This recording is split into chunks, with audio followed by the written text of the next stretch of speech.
Nagdeklara ng isang taon na state of national calamity si Pangulong Bongbong Marcos kasunod ng panalasan ng bagyong Tino. Batay sa Proclamation number 1077 na pinirmahan noong November 5, pabibilisin ang pagbibigay ng tulong at rehabilitasyon sa mga nasalantang lugar. Magpapatupad din ng price ceiling sa mga pangunahing pangangailangan. Tatagal ng isang taon ng state of calamity, maliban na lang kung babawiin ito ng mas maaga ng Pangulo.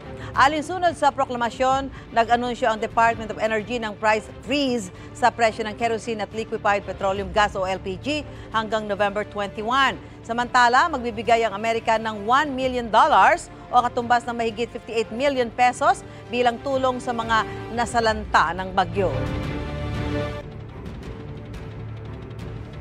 Mga kapuso, tumutok lang po sa mga ulat ng unang balita para laging una ka. Mag-subscribe na sa GMA Integrated News sa YouTube.